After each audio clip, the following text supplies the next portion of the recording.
So in this video, I'm going over first party data strategies. This is all about getting as much data from your customers as possible. We have zero party data. Now I'm going to talk about first party data. If you want to go look at the other thing, go back in some of my other videos and check that out. So building your own data. We all know how tracking has just kind of effed up everything, right? And especially in a post-cookie world, but the third-party data apocalypse is here. So the landscape is always changing. Apple iOS updates, Google phasing out third-party cookies, privacy regulations, all of this stuff. And I think one of the most important and underlooked factor is that consumers are increasingly more protective of their personal information, especially like through the last 5 years. People have been, oh, we don't want to get tracked. We don't want this. We don't want this. Everybody's declining cookies. Everybody's declining to be tracked on their phone. In my case, like I want to be tracked. Like give me as many great offers that actually make sense for me so I can discover more brands and so on. But most people and consumers are looking at, they don't want to be tracked. And, I get that, right? So e-commerce brands that have built their entire email marketing strategy on third-party data, well, they're kind of effed. Ad costs are skyrocketing, targeted accuracy is plummeting, consumer acquisition, that's going just to be more expensive as time goes on, as, everything else. So most brands, they panic. The smart ones, they're actually pivoting and they introduce zero and first-party data because this information will give you everything you need because consumers and customers are sharing this directly with you, right? So in this guide, I'm going to show you how exactly to build and organize all of this stuff, which you can then create a personal marketing campaign or whatever that outperforms what was possible in, I would say like pre 2019. That was a fun time to be in marketing. I wasn't, I just guessed because it seemed like everything was so much easier, right?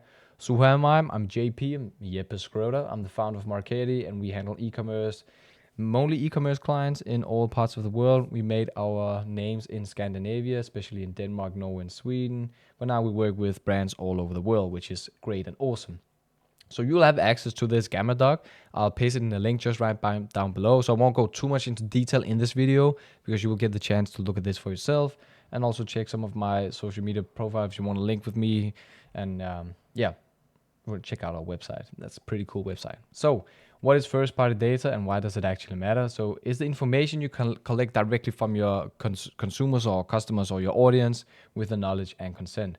So it can be email addresses, phone purchases, a website, survey, I don't know, all of this stuff. So unlike third-party data, which is collected by external entities and sold to advertisers, first-party data that's more accurate, more relevant, more ethical, reliable, and is more valuable. So in a world where third-party data is actually disappearing, brands with the best first and zero-party data strategies, they will actually dominate and they can pay more for a customer because they know about more the customer to sell them again, right? So I want to show you a quick example before I go down here. Although this is in Danish, I hope this is okay. So it just says, thank you for your order. Do you want to help us make company name even better? So write your email address here. And then we ask, how did you find what you were looking for? Please choose one or more. It was super easy. It was a little bit hard. I missed some type of product. Is it anything else? And if they click anything else, another text button will come where they can describe it. And then it says, do you mind telling which product, which category or something else that you were missing if they have chosen some of this, right? So whether something in the process of ordering that could have been easier. Some clients paste in here, they type in, well, I think your checkout phase was a bit weird. Why did I have to do this? Why wasn't there, we have something called mobile pay. I think it's called like Venmo. You can pay with Venmo in US and abroad and so on, where you can just pay with your phone, right? Or you can do Apple Pay. Some people say, I'm missing that I can pay with my X, Y, and Z. So what made you decide that you wanted to buy from us? And then they have an opportunity and you can click and they'll, there's a drop down menu where they can pick and choose. And were there anything that made you unsure of, you should purchase at us. And then they can say if there's anything that created any doubt, right? This is first party data you get from your customers and just thank you. Yeah, we read all responses and we use your answers to improve our business, improve our right? So that's so easy. And this is an after purchase form where you can get a lot of data, right? So I hope that makes sense. So the first party data maturity model is very simple. It's not that all first party data strategies are created equal. Brands typically progress through 4 stages of data. So the stage one is collection, and then you want to organize it, then you want to activate, and then you want to optimize. This is essentially a lot: collect, organize, activate, and optimize. Essentially, that's a lot what you do with first-party data. It's just for you. I don't want to go again too much into detail. You'll get access to this, but most e-commerce, they actually just collect. They don't do anything with the data that they collect, which is blowing my mind. And it's the same if they test an ad on Meta or Google, and then they say, oh, okay, we tested it. But they don't do anything with the data. They just collect the data, and they don't do shit with it, right? So please don't. Move away from stage one and do something with your data, all right? Perfect. Promise me you'll do that. So the strategy framework is it's fairly simple, right? You do this systematically. How do you gather this data across different touch points? So is it pre, or is it after, or is it in the middle, whatever? Unification process, how you create a single customer view, how you group these customers you're targeting, because I'm one segment, Anne at 67 years old, she's another, right? And then you want to act them. How do you deploy this across different kinds of channels? And then how do you maintain the data quality and compliance? So let's break this one down. Gathering high value data. The foundation of first party data is collection, but not all data collection methods are equally effective. So you want to do a different kind of methods. Website and app, progressive profiling, transactional enrichment, interactive content, could be quizzes. Quizzes are great. Please introduce quizzes. Really, really great. And then the zero party data collection. We have maybe some service profile updates, whatever it could be. I've talked about zero party data in another, especially with the pop-up and so on, but go check that out. And the best practices are always offer a clear benefit for sharing the data. Could be a discount. That's fairly easy to get some data here. Collect data incrementally over time. Don't do it all at once because customers will be overwhelmed. So spread it out. Transparency, communicate how you would be used because people are protective of their data, right? Only collect the data you'll actually use, and make data collection part of the natural user experience, just as I showed you. Whenever they buy, they get introduced to this form where they can answer a couple of questions. So what's a single customer view? Again, it's only valuable when you unify it into a coherent customer profile. So don't just do something and never do something with it, right? Let's see. Key unification. You don't want to...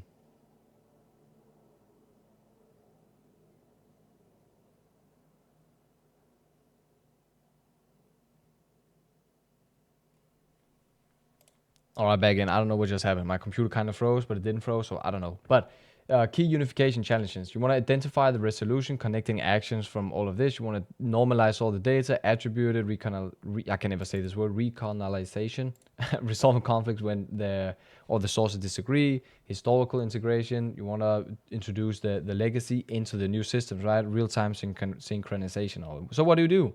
You want to unify all of this, use customer data platforms, CDPs, function examples, and BIS4. This is just some examples here, right? Obviously, when you're working with e-commerce and just e-commerce in general, basically use Klaviyo. That's great. Use Omnison or Braze, but mainly use Klaviyo, right? Small, medium businesses that just have this data needs. You can do data warehouse. This is for companies doing, I don't know, how many millions. So goes very, very much into detail. But again, most people, they're here. Use these ones. All right, perfect. So the segmentation framework, when you have all the data and you've unified it, that becomes valuable because then you can transform it into actionable segments for your customers or to your customers, right? So you want to have an approach that could be all of these different kinds of, if it's a demographic, monetary, behavioral, predictive, multi-dimensional, right? Described it. Again, I'll skim over this because you have the document yourself. What I really want to talk about is the core segmentation framework. So a multi-dimensional approach, combining these 5 segmentation dimensions, it's so great to use when you have this on a deeper level. So the life cycle stage, first-time visitors, customers, email subscribers, lapsed customers, reactivate. We've talked about this in another video. VIP, high, mid, and low-value customers. That's the value tier. The purchase preference. Are they looking at the category, pricing, brand, preference, product type, purchase frequency patterns? Look at the engagement level. Are they highly engaged, or are they practically just unengaged? Like they don't do anything. What are their intent signals? Are they actively browsing? Are they always adding something to cart? Do they just add into the wish list, or just, bookmark it or whatever? You can't see the bookmark, but you get the point. Are they always searching, repeat category videos? You can see this data from what you're gathering, right? So let's do an example. If you want to create a segment that's high value active customers with, a beauty category affinity, active repeat customer, they're a high value beauty category. They're highly engaged with all that we do and recent skincare product browsing. So especially for skincare, they're buying again and again and again. You should have a high lifetime value on this kind of product, right? And niche. So early access to new skincare products probably would make sense if they're a high value and they're highly engaged, right? Personalized skincare recommendation, higher than average loyalty rewards because they are a repeat customer. You want to reward your customers, not just introduce the same offers for new customers as you do for your old customers, right? If you do any events, just an example, cross-sell into complementary beauty categories. This all makes sense. It ties into some of the other videos I've done in terms of like cross-selling, but you can use all of this data to implement this in your strategy, right? So even the best data and segmentation are actually worthless without activating and deploying insights across marketing channels to create a personalized experience. Again, I'm going over this. Email marketing, perfect. Number one, right? The most important thing in all of this.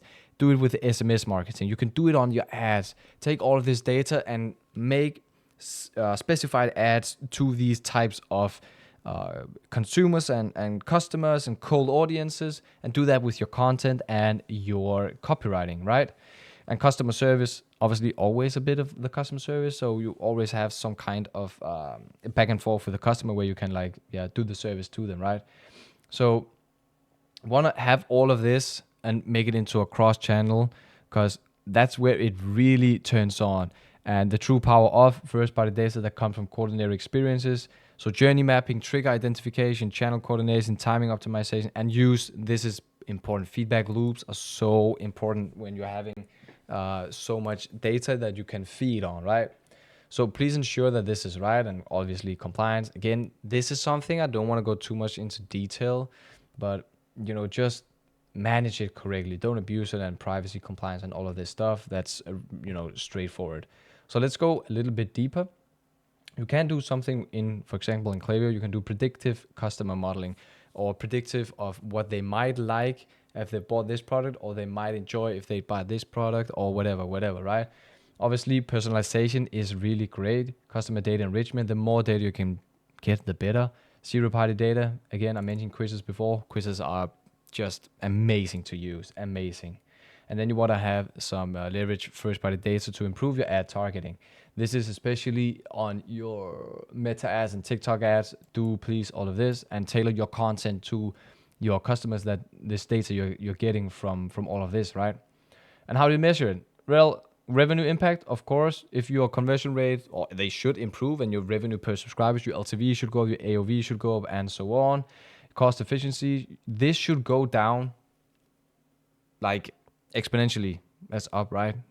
This should go down a lot, because now you have a lot of data to speak directly to your customers, and all the customers that actually don't know you, your audience that don't know you. You can tailor content straight to them, right? So your CPA or CAC should at least reduce a lot. Trust me, a lot. And then when you have all of this, obviously the operational decreases, because you have all this data. You don't need to go out and spend time or money to do a market research, whatever people call it these days. Use your data that you're already getting. Customer experience improvement, obviously, if you can speak to your audience in a way that they honestly don't even understand or can't understand about themselves, then you've actually nailed it, right? So you should get a lot of better reviews, and you should also get reduced support tickets, like the customer service volume, right?